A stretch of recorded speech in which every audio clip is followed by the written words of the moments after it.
Hello guys, share ko lang yung aking experience kung paano muntik na kaming ma-scam sa GCash. Lalo na yung kagaya ko na may mga sari-sari store. Tayo yung madalas target ng mga masasamang loob na naghahanap buhay lang naman tayo ng maayos. So ganito kasi yun, nung nakarang araw may nagka-cash out ng umaga sa mister ko kasi siya yung tagabantay dito pag umaga, siya ang nagbubukas ng tindahan. So bali yung magka-cash out na lalaki, may pinakita siyang picture ng reference na sinend sa kanya sa messenger. Tapos chinek namin doon sa amin kung pumasok yung pinadala niya. As in, kompleto yung reference niya, merong andun yung pangalan ko, nandun yung kumpleto yung number, tsaka yung date, tsaka yung oras. Ang oras ay mga 7:30 yata ng umaga. So yun, parang kakasend lang, tapos pinuntahan niya kaagad, tapos i-cash out. Ngayon, yung chinek ng asawa ko sa amin, sa transaction history namin, kung nandun yung pinadala niya, hindi namin makita. Sa inbox, chinek din namin, wala din. So, tinawag ako ng asawa ko, pinapahanap sa akin kung nasaan daw yung sinend ng customer, tapos hindi namin mahanap. Sabi namin, mag-request muna kami sa transaction history ng GCash para malamin namin kung pumasok yung pinadala niya o hindi. Kaya yun yung sinabi namin sa kanya na i-request muna namin sa GCash yung transaction history. Umalis siya, sabi niya babalik na lang daw siya mamaya.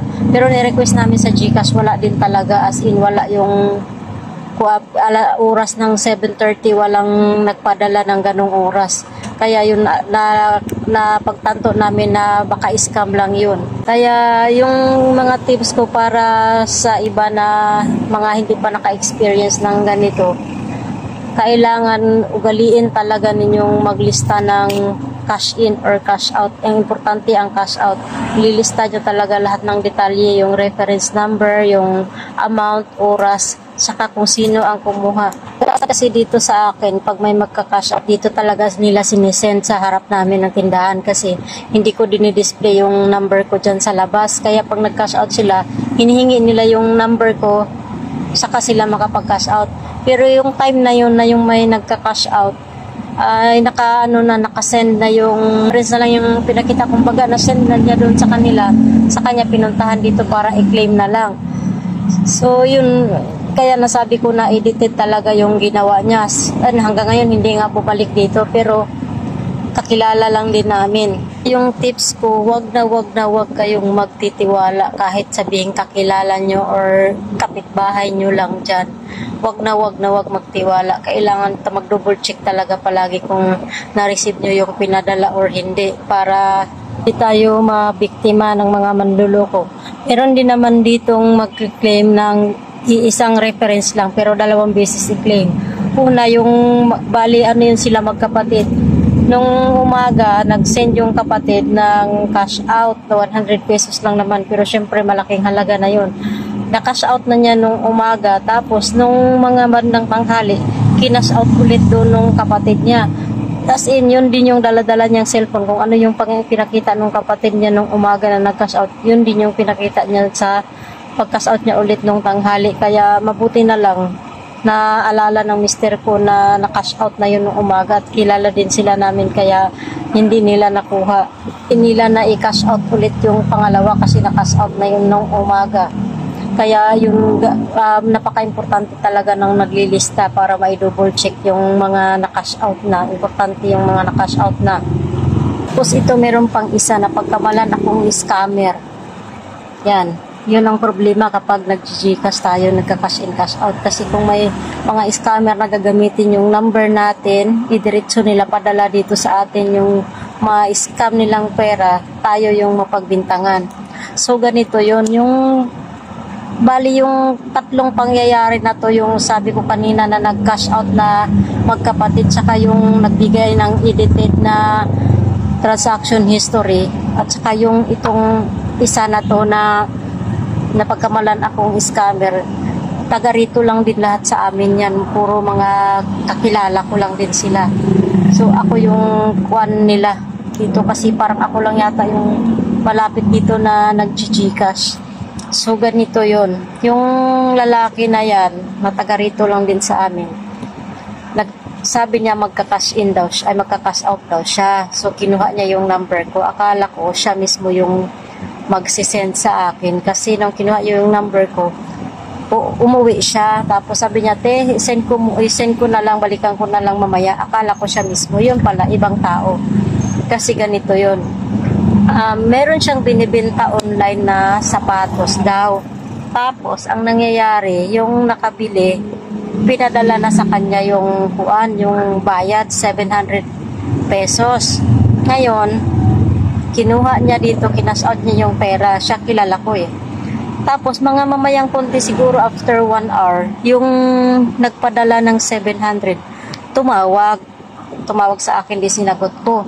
Ang sabi niya sa akin, ay hindi pala una, nag-text pala siya. Ang sabi niya sa akin, at te, nakuha na ba ni kuya yung pera? Kasi pambili ng gamot ni lolo. Sabi niya gano'n. Sabi niya, nag-send ako ng 700 pesos, te, kasi send ko lang. Mga 1 hour ago yata, sabi niya gano'n. Tapos, hindi ko na kasi makontak si kuya. Tapos ngayon, napaisip ako, kasi yung nag-claim ng pera, na kilala ko taga dito sa amin, wala naman siyang lolo. So, sabi ko, hindi ko po alam, wala namang lolo yung nag-claim ng pera dito. Hindi ko alam kung may lolo siya sa ibang lugar o dito sa amin. Kasi kung dito sa amin, wala naman siyang lolo dito. Hindi ko alam kung binili niya ng gamot. So, yun ang sinabi ko. Tapos, ayun, bigla siyang tumawag. Kinausap ko siya, sabi ko, nag-GCash po ako, tindahan po ako dito, nag-GCash ako, cash in, cash out ako. Sabi ko, yung nag-claim ng pera, customer lang namin, hindi po ako mismo yun. So, ganun yung sinabi ko. Tapos, sabi niya, kasi hindi ko na po siya makontak. Sabi ko, nandyan lang yun sa, bandang iskinita nakatira, sabi ko. Tinanong niya ako kung kilala ko daw yung lalaking yun, yung nag-cash out. Sabi ko, taga rito lang yun din yun sa amin. Tapos, sabi niya, meron kasi kaming transaction online. Tapos, ngayon, nung nasend ko na yung bayad ko, hindi ko na siya makontak. As in, offline na, pati sa Facebook niya, hindi ko na rin makontak. Sabi ko, taga rito lang yun sa amin. Sasabihin ko na lang kung in case na babalik siya dito kasi minsan bumibili din yun dito ulit. So, ayun nga, natapos na yung usapan namin. Tapos, biglang sabi niya sa akin, ibigay ko daw yung contact number niya doon sa yung nag-cash out ng pera.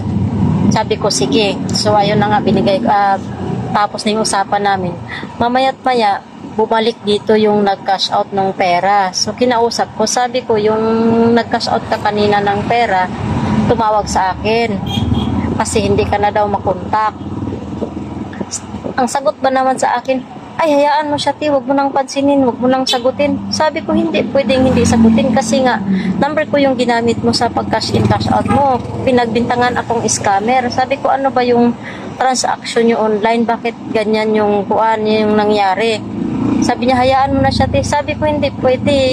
Yung contact number na binigay sa akin, tawagan mo siya para magkaayos kayo. So, yun na, binigay ko, tapos umalis na siya. Aba, akala ko tapos na yung usapan na yun. Kinabukasan, may tumawag na naman, ibang number ulit ang ginamit. So, sinagot ko ulit. Nagkilala siyang, hepe daw siya ng police station sa Quezon City. So, yung pinadalang pera sa akin, bali nung kahapon na 700, pamangkin daw niya yung biktima. Sabi niya ganun. Tapos, kung kilala ko daw yung nagpadala, taga rito ba daw? Sabi ko, kilala ko po taga rito, pero hindi ko alam yung mismong bahay nila dyan kung saan, pero alam ko yung papunta sa kanila, sa looban. Sabi ko gano'n. Sabi niya, makipagtulungan daw ako sa kanila para hindi ako madadamay. So, syempre ako natakot ako, ba't ako madadamay na nagka-cash in, cash out lang ako. So, tinanong niya yung information, kung sino yung barangay captain dito, tsaka yung pinadalhan niya ng GCash. Kung ano yung pangalan nun sa Facebook na ginamit, yun din ba daw yung tao yun. Tapos, sabi ko, hindi ko po alam kasi hindi ko naman friend yung pinadalhan niya ng pera, yung taga rito sa amin. Hindi ko friend sa Facebook. Sabi ko, ano po ba ang pangalan sa Facebook na ginamit? Tapos binigyan niya yung pangalan sa Facebook. Tapos sinearch ko. So yun nga, yung pangalan ng lalaking yun din yung picture niya, kaya alam ko, kilala ko na siya. Sabi ko, siya po mismo yan yung nasa, yung ginamit niyang Facebook account, saka yung picture na yan, siya po mismo yan. Sabi kong ganun sa kanila. So ayun, tinanong nila kung anong barangay kami nakatira. Sinabi ko, nakipagtulungan ako sa kanila, sabi ko ganito yung barangay. Tapos tinanong niya yung barangay captain dito kung sino, anong pangalan. Binigay ko rin. Tapos yung pati yung landmark nga dito sa kuan papunta dito sa amin, binigay ko rin para kuan, malinis ako kasi sa hindi ako mapagbintangan na scammer. Balik ulit yung taga rito na pinadala ng pera, sinabihan ko. Sabi ko sa kanya, yung information mo saka yung saan ka nakatira, hiningi nung kuan, yung nagpadala sa iyo ng pera. Sabi ko, kung hindi ka makipagtulungan sa kanila, bahala na kayong mag-usap daw sa barangay kasi pupunta sila dito, ipapatawag ka sa barangay. Ginanong ko. Pero hindi naman nila sinabing ipapatawag sa barangay. Tinakot ko lang talaga siya na sinabi ko lang talaga na ipapatawag siya sa barangay. Tapos tinanong ko ano bang kuan, ano ang transaction nila online, bakit nagkaganon. Tapos ayun, kwento niya sa akin, ganito daw yun. Yung barkada niya, nagbenta ng sapatos online na kuan, branded daw na sapatos. Halagang 700 pesos. Tapos, ang usapan nila, sa kanya yung 100, tapos yung 600 doon sa may-ari ng sapatos. Ngayon, ang problema, kasi nung tanggap na nila yung pera na 600 pesos, biglang hindi pumayag yung misis nung barkada niya na ibenta yung sapatos kasi bakit daw ang mura, i-branded daw yung sapatos. Kailangan kuan daw, mas mataas pa daw doon dapat ang benta. So ayun na nga, hindi sila nagkaintindihan, inapadala na nga sa kanila yung pera. Tapos ngayon siya, yung nag-cash out dito, naibigay niya doon sa mister yung kuan, bali sa may-ari ng sapatos yung pera na 600, tapos sa kanya na yung 100, nagastos na rin niya. Kaya yung nagka-problema, sabi ko, ibalik nyo na lang yung pera, padala nyo ulit dun sa kanila para wala kayong problema kasi pupuntahan talaga kayo dito sa barangay, papatawag kayo. Sabi ko, bahala na kayo mag-usap.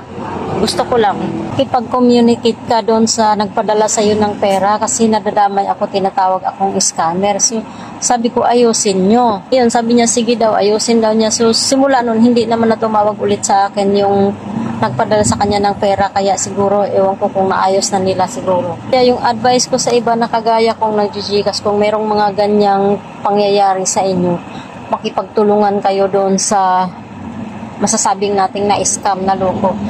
Kung tatawag sila sa inyo, makipagtulungan kayo, ibigay ninyo yung information ng kung sino man yung nang i-scam sa kanila or nandoko sa kanila. Bigay nyo kung ano yung katanungan nila about dun sa taong yun para hindi kayo madadamay. So yun lang guys, pag may Gcash tayo, ugaliin talaga nating maglista ng cash in, cash out at maglaging mag-double check kung merong magka-cash out na late, na hindi on time. Tapos kung may mga problema, gaya ng mga scammer, makipagtulungan para hindi tayo madadamay kung may mga problema. So yun lang, thank you.